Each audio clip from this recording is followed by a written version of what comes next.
Good morning, everyone.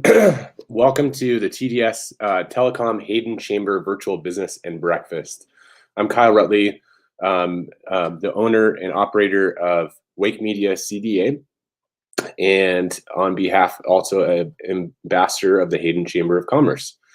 So this morning's breakfast is a special program.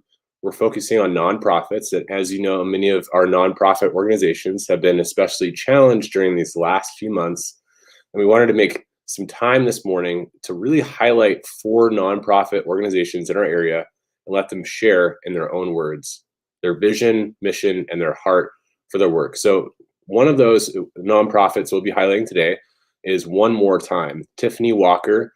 Next one is Tales Foundation Incorporated, Lorraine Sage, and Seed Aid Incorporated with Doug Johnson. And before we dive into our program, we would like to take a moment and also welcome the new members who have joined us since our last breakfast meeting in November. Those new members are Shirley Handler, Tomlinson Selby's International Realty, Century 21 Butlers and Associates Ann Butler, CDA Aid Incorporated, Dietrich Lawrence, Tales Foundation Incorporated, Lorraine Sage. And we'd also like to thank members who renewed their membership with us since our last breakfast meeting. There are First Light Home Care, bronze level. And we would also like to introduce Andrea Funks as our new executive director. Andrea comes to us with a long history of chamber and nonprofit organization and participation. And we really honor and thank Candy Johnson for her hard work and devotion to the chamber for the past year and a half as our executive director. So now, without further ado, let's present our focus on nonprofits with each speaker sharing. And first off, we'll start with Tiffany Walker. So Tiffany and Jamie. Morning. Morning, Tiffany. How are you doing? Pretty good. Good. Can you tell us a little bit about your nonprofit? Sure. My nonprofit's called One More Time, and I usually do a visualization with people so that they can kind of understand where the idea came from. So I'm going to do that in the hopes that everybody at home is listening to what I say and trying to do it with me. So I want everybody to take a minute and close your eyes. And now, while your eyes are closed, I want you to picture the most perfect day of your life. The sun shining. Maybe you're at the lake, you can hear your kids or your grandkids laughing, you smell your favorite food cooking, and you're visiting with one of your favorite people in the whole world. Now, while you have that feeling going, I want you to imagine taking that favorite person that you're talking to and them just disappearing and being gone from those special moments for the rest of your life. That was the inspiration for One More Time. You can open your eyes if you want. Almost 4 years ago, on February 7th, my dad died at the young age of 58. He was a construction worker, got pneumonia, worked through it, went to Tennessee, and between the temperature change, climate change, he went septic, didn't take care of it, and died after about a month battle. We were devastated. I have small children. My youngest child was only 3 at the time. My oldest daughter had not graduated yet from high school, and you think of all the things that they're going to miss and that he's going to miss. And for about 9 months, I was very devastated, just missed my dad in a Great Depression. I've worked in healthcare since I was 16, and I was in home care at the time, and I had a patient with Huntington's disease that is really an awful disease. Neurologically, you can't control yourself, so you spasm and you kick and you flail around and you lose a lot of weight because you are constantly moving. She was also only 58 years old. With conversations with her husband, we decided that she needed hospice, that we just, between him and our home care, we weren't doing enough. We needed to get some nursing. But with Medicare, you can't do that unless a person has seen a doctor within the last 30 days. She had not seen a doctor in something like 5 or 8. So we decided, okay, let's take her to the doctor. I'm really, really good at jumping out of an airplane without a parachute. I just open my mouth and say, let's do it. So the night before, I started freaking out, thinking, oh my gosh, I'm going to drive this woman. She's going to unbuckle her seatbelt and fall out of the car. She's going to kick me and I'm going to run somebody over, all the catastrophic things that could happen. So I called my friend who is a nurse and I said, will you drive us and I will sit with Rebecca was her name and make sure that nothing bad happens. We got to her house the next morning, told her what we were going to do. It's a beautiful September day, just perfect. Fall was in the air, but it was still warm. I told her, she stood up, got into her chair. I was barely a standby assist. She had been, not able to do that for months. We got out in the sun. She put her head up and just felt it as we walked, pushed her wheelchair to the car, stood up again, got in the chair. No problems. Laid her head against the window from the ride from Post Falls to Coeur d'Alene, got up, transferred, saw our doctor for 10 minutes. They, of course, agreed to hospice, but could not believe how good she was transferring and taking care of herself. Got back in the car, drove her to Post Falls. As we pulled into her house, she reached her hand forward and touched my friend and said, drive some more. She had been non-communicative for a year, maybe more. And so we did it. We drove her around. We did nothing amazing, but everything amazing at the same time. Drove by a school, saw the kids playing, came back to her house, took her in, hospice came out. She died 36 hours later. That's when I said, this is what I need to do. I need to help people have those one more times. And from then on, I started down the paperwork, did the steps, filed with the state, and had my 501c3 in December of 2017, less than a year after my dad had passed away. Since then, we have done some amazing things. Even with the pandemic, we haven't let it stop us. It's really hurt fundraising, those kind of things. But as far as our programs, we have been able to do some awesome stuff. Back in May, we had a request. A woman was in a nursing home on hospice in Hawaii. Hawaii's lockdown was very severe. Even with someone on hospice, they were not allowed to see their family. So my mother, who's a nurse, and I went to Hawaii and brought her back. We flew.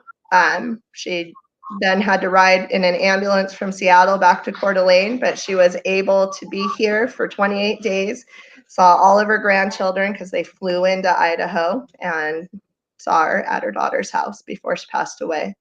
We celebrated, in the 3 years, we've celebrated over 100 birthdays, but this year alone, we've celebrated 204th birthdays, which was really amazing because they were only 3 days apart. And the people didn't know each other, but we got to celebrate them and share that with everybody on Facebook and social media.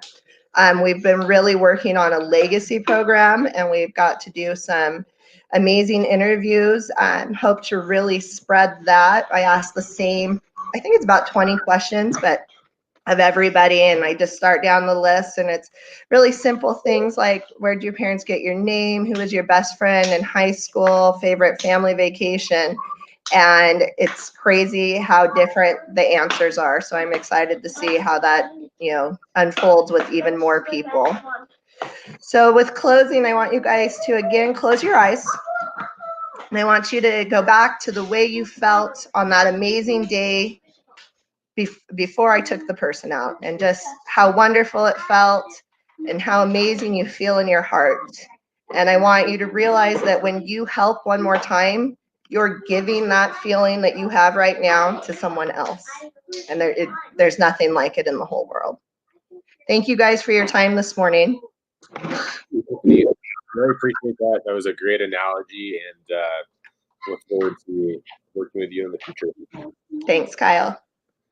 All right, next up we have Lorraine Sage, and Lorraine Sage is from the Tales Foundation Incorporated. And welcome, Lorraine.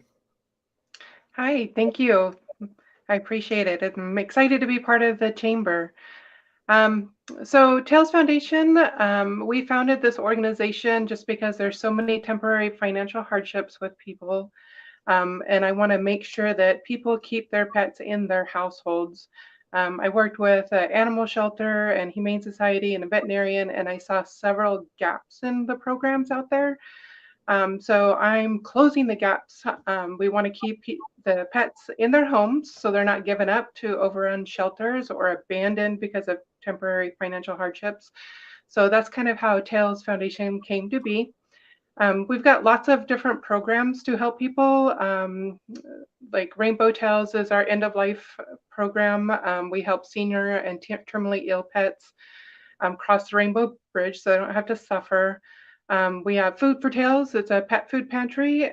We have 5 different locations in Coeur d'Alene and Post Falls and Rathdrum to help people with food for their pets.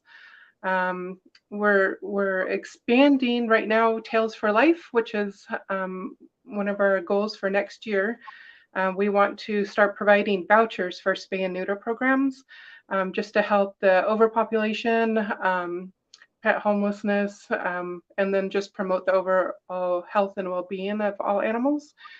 So just trying to put those resources together so that the pets are kept in the home, they're healthy and happy, and you don't have to give them up for a temporary financial hardship.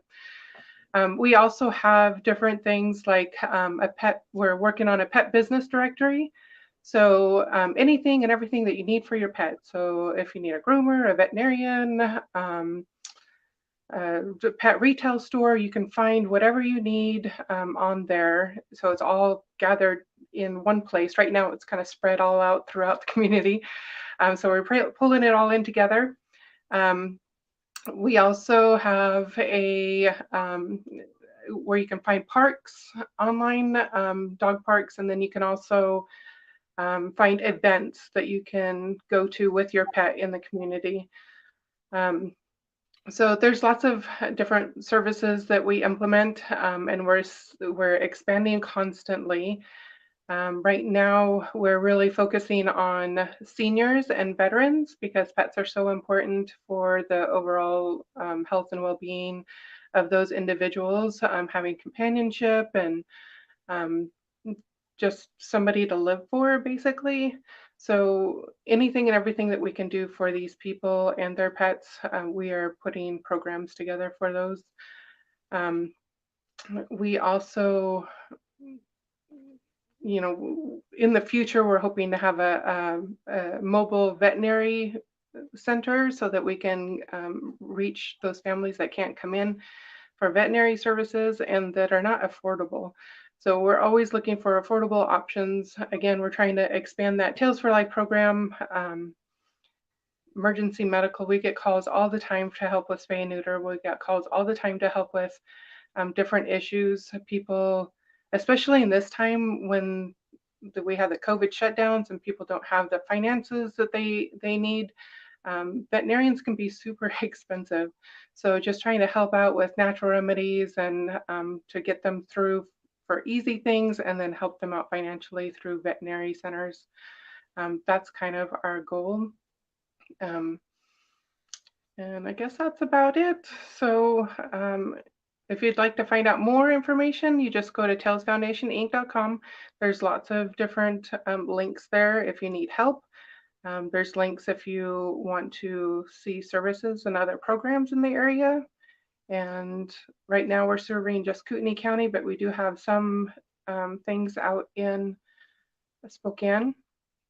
And that's it. So thank you so much for having me here. It's great to be a member of the Hayden Chamber of Commerce now, and I appreciate what everybody does for the community. Well, thanks so much, Lorraine. You are an inspiration, and thanks so much for also becoming a new member. All right, next up we have Coeur d'Alene Aid, and it's Doug Johnson. Doug, how are you? Good morning. How are you doing? Good. Thanks for joining us. Tell us a little bit about Coeur d'Alene Aid. So the name of the organization is CD Aid. We were an organization that started about 3 years ago. We serve the hospitality industry. During, in particular, in this time of year and with COVID, folks within the hospitality industry, hotels, restaurants, those sorts of occupations really experience challenges, not only financially, but also emotionally. And sometimes they have challenges within their families and issues that need to be resolved that maybe they don't have the resources to be helped, be able to help themselves. And so our organization assigns a person to them and gives them help through that time where they can remain a productive person in their field. So I actually have a little video that I'd like to start out with and just help people understand a little bit about what we do. And then after the video, I'll share just a couple more things about how maybe you can become involved, and hopefully this will help everyone.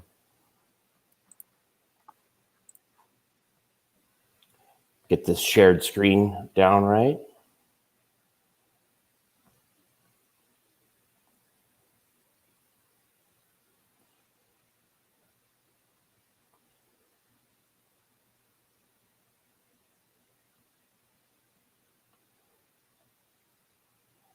Is that working? It doesn't look like it there. So it should say share screen, and then you click on the designated application window for you.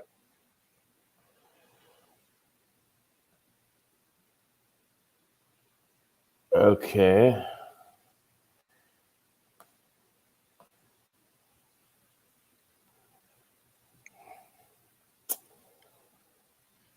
Not sure what's happening here.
Hey there, Doug. It looks like there's no sound on that video.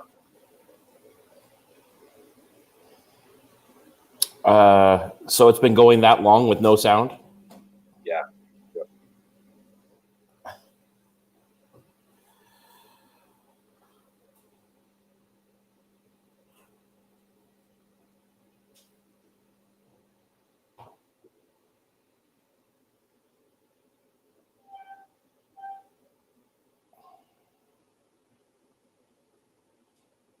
Okay, well, we're going to have to go without the video then.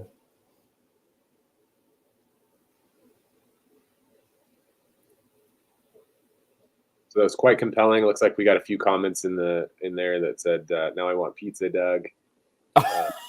So. Yeah, I'm sorry that didn't work for whatever reason. I could see it on the screen. So anyway, I can continue on without the video. I'm sorry about that didn't work. Put it in the link in the comments too, so that people can see it at a later time. Okay, perfect. All right. Did you want me to put that in there, or is that something you can do? Yeah, if you just wanted to put it straight in the comments there, that'd be great too. After Okay. our podcast. All right, I will do that. But in general, CD Aid has a network of mentors that we assign people. We can help people through challenging times. Primarily, we get introduced to people through financial need, which we can help them with. So the way that it works is that someone gets assigned a mentor after they are recommended by their manager. So a manager can go online, refer one of their people to CD Aid on the online tool that we have through cdaid.org. And then we have a person call that individual and ask them what their issues are and how we can help them. Sometimes it's financial support that we can maybe help them with housing, with their vehicle, with some medical needs. Sometimes it's just they need someone stable to talk to that can help them through a difficult situation. So we have many examples of helping people with that. And right now, with the challenges that the hospitality industry is having with COVID, we've been blessed with some very generous donors locally that have helped us through this time. But it's a tremendous opportunity to help those that are really working hard in this community, but yet are still coming up a little bit short. So if you want to become more involved, reach out to us at cdaid.org, and we would be happy to just talk with you and see how maybe you could help be a mentor, how you could help maybe financially, how you can best help impact the community of the hospitality workers here in Hayden Lake, in Coeur d'Alene, and Post Falls. Excellent. Well, thanks so much, Doug, for taking the time and sharing. Thanks for having us. Sorry about your video there. Well, thank you, Tiffany, Lorraine, Doug. It's really been an honor from all of us on the board of directors, staff, and ambassadors of the Hayden Chamber of Commerce. We really wish you all a very Merry Christmas and a very prosperous New Year. Merry Christmas. Thank you very much.